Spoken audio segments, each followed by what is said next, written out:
was listening to a story the other day, and it breaks my heart when I hear these kind of stories. And it's a story that's already out there, so you probably already heard this story. But there was a celebrity, a person of color, was shopping in a Walmart store, and she had a conflict with a person of non-color. And the situation was that she had come across this person of non-color, and this person was upset. She was crying, and she was being a compassionate person. So she reached out to this person. She wanted to know if she was okay. And when she reached out to this person started, screaming racial terms at her, calling her out of her name, basically. So as a result, a conflict occurred. Not a physical conflict, thank goodness, but a conflict occurred. And you start thinking about, situations like this. I've experienced this myself, not to that level, but when you're in a public situation and then somebody just starts throwing out these racial slurs. It wasn't directly towards me at this time, it was just a few months ago, but they're just throwing it out. And I start thinking about it, like, when is something like this okay? Because we know that when you go into public situations and you start calling people out of their names, you're going to get a reaction. Whether it's in this country, another country, in work areas, in any type of public situations, you're going to get a reaction. Let's say, where I live. If I go downtown and I just start, it's at random, calling people out of their names. Let's say I just do 20, calling people out of their names. What do I think is going to happen? As I'm calling these people out of their names, I'm going to get a reaction. The reaction is going to be varied. Some reaction is going to be minimal, and some reaction is going to be huge. But the point is, if I'm going down there in a public setting and I'm calling people names, I know statistically I'm going to get a reaction out of people. And maybe out of that 20 people, somebody's going to step up to me. Somebody's going to step up to me who I called out their name, who was just passing by, minding their own business, and they're going to get in my face and they're going to say, "What did you just call me?" And then what, right? Who caused that situation? I did, because I'm calling people out of their names. We know that it's inappropriate to call people names in public, but we have people doing it. We know if you call people names in public, you're going to get them riled up. Somebody's going to get riled up. I'm not justifying it. It's not okay. But it's not okay to call people names in public. But one of the things we got to look at how else can we handle these situations? I'm not knocking the way the person handled the situation in this situation. I'm not knocking that. It didn't go to violence. And I'm not knocking that. She showed compassion. I'm not knocking that. But I'm just saying, but there's situations I'm hearing out there where people are taking it too far. In these situations, I know it's inappropriate that people are calling people out of their names, but they're taking it too far. So I just want to give you something to think about. Well, the situation is here is that when you see people who have this hate and they're expressing this hate or dislike for other people in public areas, how do you think they feel about themselves? They don't like themselves. They hate themselves. They're miserable in their lives at that moment.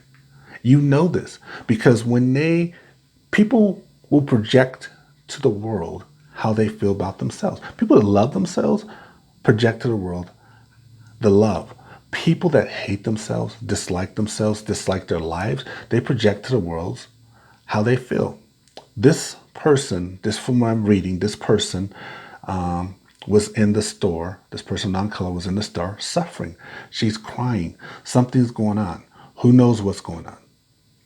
Then somebody tries to help her and she attacks this person and starts calling her all these names, racial slurs and other things. My point is, people that are hurting are going to try to hurt you. When you're in their area, they're going to try to hurt you. They need you to hurt. They're alone right now in their pain. They got to bring somebody down there with them in this pain. So here they are, see you.